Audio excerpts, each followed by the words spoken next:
Good morning, afternoon, evening, whenever you're seeing this. I hope you're having a great day. And welcome to my Mad Lab.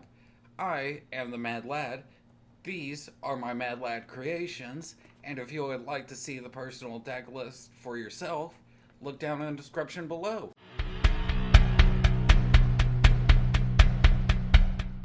I am bringing to y'all potentially my oldest deck that I currently have built. And I have no plan to disassemble this deck because it's one of my personal favorites. And there's two different ways you can kind of look at this deck. Kykar's Spiritual Flight, which is what the deck is named, and Kykar, Oops All Spells, which is only like halfly true, but it seriously feels like that sometimes. With it, for those that don't know what Kykar does, Kykar is a 4-mana Jeskai commander with flying, and whenever I cast a non-creature spell, create a 1/1 white spirit token with flying. Where the important part comes in is sacrifice a spirit, generate a red mana, which allows us to play more spells, to get us another spirit, to get us more mana, to extend our plays, and just rinse and repeat. With it, as y'all can see here, most of my spells in this deck read draw a card in some form or another. So let's just do a quick roundabout real quick for this. Instant or sorcery, draw a card. Discard 2, draw 3. Discard a hand, exile temporary, draw 3. Sacrifice a creature,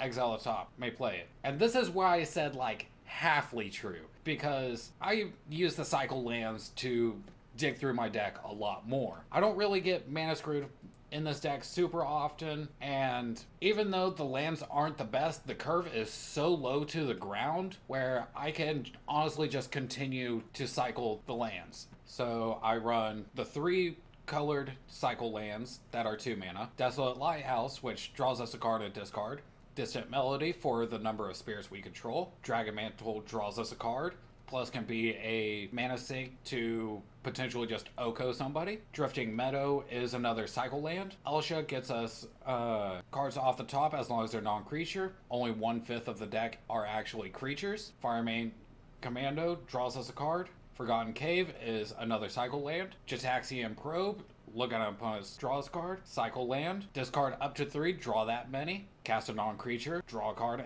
do discard, while also pumping our board. Sometimes I forget about this. Also untapping them, even though that's not as beneficial in this deck. Joyra draws us a card for historics, artifacts, legendaries, and sagas. Cycle land. Mentor of the Meek, because we're generating 1/1 spirit tokens. Narset to get 4 cards off the top, and we can play them without cost, with as long as they're non-creature. Neheb deals combat damage, discard that many, draw that many, and then add that much red mana. We don't lose that red mana. Naali gives our attacking tokens double strike, and we can draw 3 cards off of it. Ponder, look at card selection and drawing a card.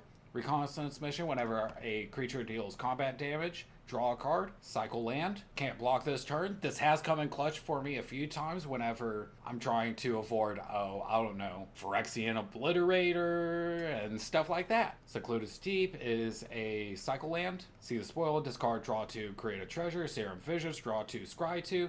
Shorikai lets us draw 2, discard for 1 mana. Skull Clamp, we're generating 1/1, so let's just sack a spirit, equip to a spirit. That spirit dies, draw 2 cards. Cycle land. Smuggler's Copter, whenever attacks or blocks, draw a card. If I do discard, also has flying. Crew 1, which we can immediately a spirit 4 to crew it. Whenever one or more creatures with mana value 3 or less, most of them are, enters the battlefield, draw a card. It may only activate once, but we're drawing a lot more. Tormenting Voice, discard, draw 2. Unexpected Windfall, discard, draw 2, create 2 treasure tokens. Plus, whenever one or more a limited Mentor of the Meek, cast a non-creature spell, draw a card. Weed of Words, a 1 mana draw 2, or 2 mana draw 2, as long as we have a creature with flying, which we have a bunch of. I'm just going to kind of skim over this for y'all. A lot of these are like Pain lands and Signet lands. This is honestly why having so many of the cycle lands aren't as important, because we can just Pain land into cycle land or Signet land to extend plays. Our mana rocks that we run, Arcane Signet, Azorius, Boros, and of course Izzet. along with Ever-Flowing Chalice. Sometimes we just need the repetitive big splunk of colorless mana. Mind Stone, because it also draws us a card, is also 2 mana. Soul Ring, because it's commander. Soul Talisman, because it suspends itself. Later along, we can use Kykar to get a spirit. Storm Kiln, because it gives us treasure on instant and sorceries. Talisman and Conviction, because it mana fixes us. And Temple of the False God, because it gives us 2 instead of 1. With it, in this deck, it's actually one of the few decks that I run protection in. Whether it's something our opponents are targeting us for, or we're trying to prevent something, either flawless or Fierce Guardianship, Flawless Maneuver, Mandate Peace, Prismatic Strands, Swords to Plowshare, or Vandal Blast. One of those 6 can typically find us out of just whatever bind we find ourselves in. With so many different ways to get spirits out, I like to try and have as many different ways to trigger it as possible. Harmonic Prodigy, because Kykar's a wizard.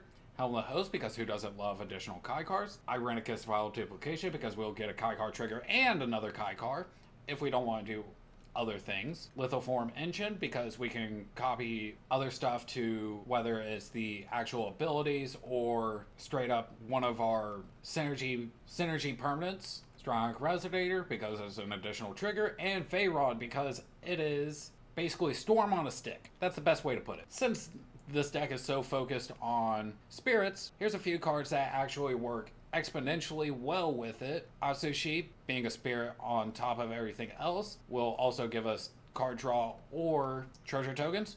Court of Grace, if we're not the Monarch, we generate spirit tokens, or if we are the Monarch, we create an even bigger flyer. Shared Animosity, because we have so many different spirits we're making. So Kenzon, Crucible Defiance, because it makes spirits. Staff of Storyteller, ETBs with spirit, and then allows us to draw cards. And Ugin, which is by far one of the most sleeper hits in this deck, because that +1 reads, draw a card, add a red mana. It's a little strong. And the one-off effects in this deck that are still powerful on their own, Akim, which gives us an additional token creation every time we do it for the first time per turn, and gives our creatures double strike. Castle Embereth pumps our board. Castle Vantress lets us get card selection. Crash Through gives us trample and draws us a card. 5 Alarm Fire allows us to just start burning the fuck out of people because of the second ability. Whenever we remove 5 counters from it, which is very easy to do in this deck, to do 5 damage to anything that is problematic, whether it's players or creatures. Gutter Snipe, because we run a bunch of instants of sorceries, or more or less sorceries in this deck, and it pings for each opponent. Norn's Annex gives us a little bit of protection while also dealing 2 damage to our opponent every time they attack us, as long as they don't have white in their colors. And Ruhan, because Ruhan is fucking hilarious. Who doesn't love a 4 mana 7/7? You better pray to the Lords of Chaos that he doesn't swing at you.